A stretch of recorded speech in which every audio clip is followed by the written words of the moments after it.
Students, आज हम linear equation in two variable system of a pair of system of linear equation in two variable इसका graphically solution निकालेंगे।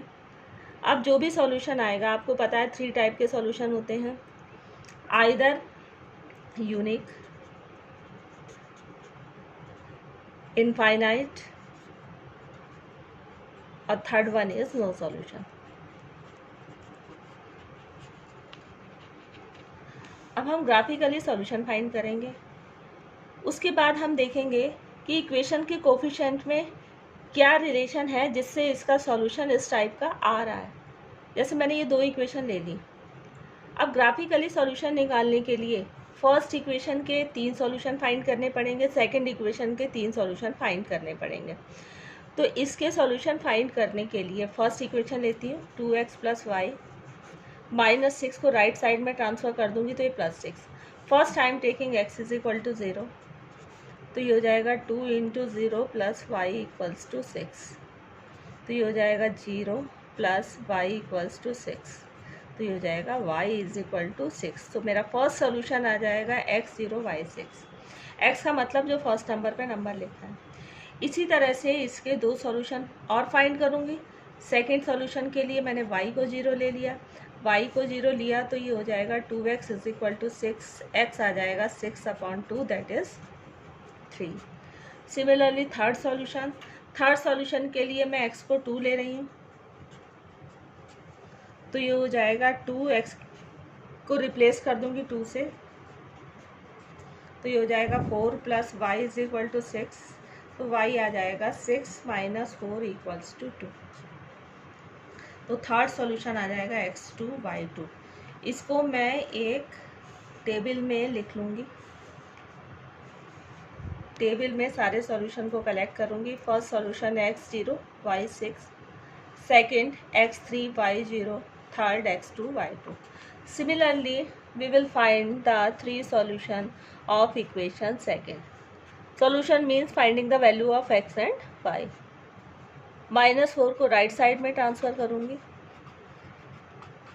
तो ये हो जाएगा +4। First again I am taking x = 0, हो जाएगा 4 × 0 - 2y = 4, ये हो जाएगा 0 - 2y = 4, तो ये हो जाएगा -2y = 4, y हो जाएगा 4/-2 दैट इज़ -2। तो first solution x0 y -2। Similarly I will find the second solution 4x - 2y = 4। Again I will substitute y = 0, तो ये हो जाएगा 4x 2 × 0, 4x - 0 = 4, 4x = 4, x = 4/4 that is 1। तो थर्ड सॉल्यूशन हो जाएगा x1 और y = 0। इसी तरह से मैं थर्ड सॉल्यूशन निकालूंगी। थर्ड सॉल्यूशन में मैं x को रख रही हूँ -1, तो 4x - 2y = 4, x is -1, हो जाएगा -4 - 2y = 4, -2y, -4 को इधर ट्रांसफ़र करेंगे तो ये +4, -2y = 8, y = 8/-2 दैट इज़ -4। तो थर्ड सॉल्यूशन आ जाएगा x -1 और y -4। अब इन तीनों सॉल्यूशन को मैं एक टेबल में कलेक्ट करके लिख लूँगी।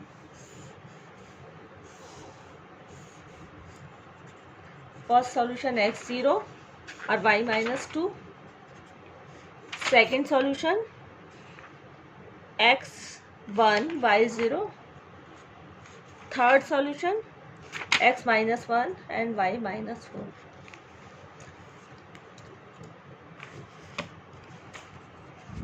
अब मैं इनको ग्राफ पेपर पे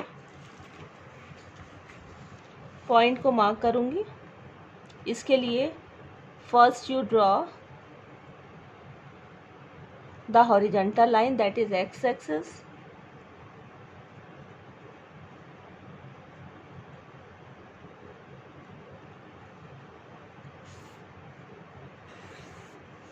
then vertical line,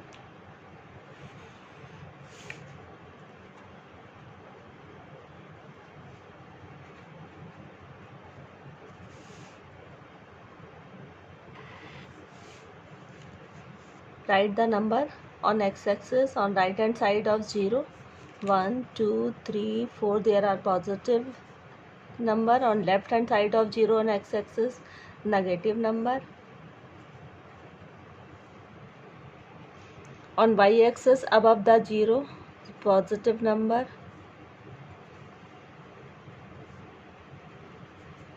Below 0 negative number.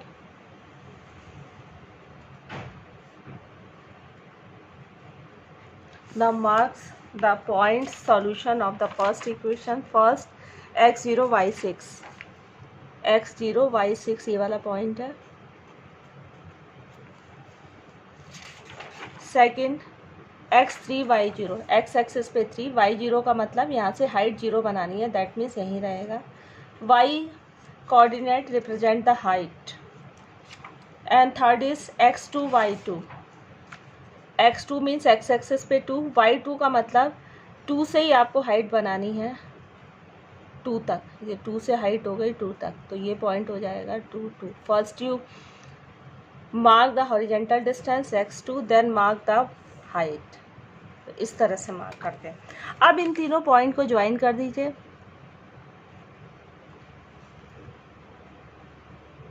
So this is the graph of first equation.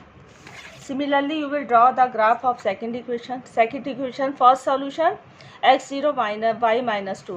x0 y minus 2 का मतलब आपकी डेप्थ में नीचे जाएगा पॉइंट 0 से -2. Second x1 y0, x1 y0 का मतलब कोई हाइट नहीं है, यहीं पे रहेगा. First point. Second point. Third point x -1 y -4, y -4 का मतलब यहाँ पे. अब ये जो 3 पॉइंट है इनको ज्वाइन कर दीजिए.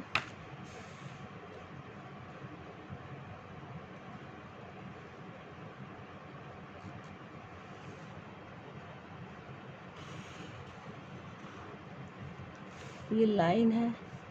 अब आप देखेंगे कि जो ग्राफ आ रहा है इंटरसेक्टिंग लाइन, जहाँ पे ग्राफ इंटरसेक्ट करता है उस पॉइंट की रीडिंग आपका सॉल्यूशन हो जाता है. तो सॉल्यूशन इसका आ गया. अब ये इंटरसेक्टिंग है, इसका मतलब एक ही पॉइंट पे आपका कॉमन पॉइंट है. अब हम इस दोनों इक्वेशन के कोफिशिएंट देखेंगे. ये फर्स्ट इक्वेशन में x का कोफिशिएंट जिसे आप a1 बोलते हो, a1 2 है. और सेकंड इक्वेशन में x का कोफिशिएंट जिसे आप a2 बोलते हो. तो a1 आपका 2 है, a2 आपका 4 है. b1 b2 y के कोफिशिएंट है दोनों इक्वेशन में. फर्स्ट इक्वेशन में y के साथ जो अटैचिंग नंबर है ये b1 है, दैट मीन्स b1 1 है. b2 -2 है. अब आप यदि a1 अपॉन a2 देखिए तो ये 2/4 1/2 आ रहा है. b1 अपॉन b2 देखिए, दैट इज 1/-2. तो इन दोनों को कंपेयर करें तो आप देखेंगे कि ये दोनों इक्वल नहीं आ रहे हैं. तो इसका मतलब लाइनें कब इंटरसेक्ट करेंगी कि जब a1 upon a2 is not equals to b1 upon b2. क्या कहने का मतलब है, x के इक्वेशन में कोफिशिएंट का रेशो फर्स्ट इक्वेशन दोनों इक्वेशन में, इसी तरह से दोनों इक्वेशन में y कोफिशिएंट का रेशो यदि नॉट इक्वल आ रहा है तो अब ये लाइनें इंटरसेक्ट करेंगी. तो इस तरह से हमें एक क्लू मिल जाता है कि ये दोनों इक्वेशन का ग्राफ कैसा आएगा, इंटरसेक्टिंग लाइन आएगा या क्या आएगा, वो आप कोफिशिएंट के रेशो से पता कर सकते हो. तो हम पे इंटरसेक्टिंग लाइन के लिए ये वाला रिजल्ट आया है a1 upon a2 is not equals to b1 upon b2. अब आप कॉपी में कैसे उतारेंगे, आप एक क्वेश्चन लेंगे और ये पूरा सॉल्यूशन उतारेंगे, इसका ग्राफ बनाएंगे, फिर आप कोफिशिएंट का रेशो निकालोगे तो आपको पता चल जाएगा कि इंटरसेक्टिंग लाइनें कब आती हैं. Thanks, that's all.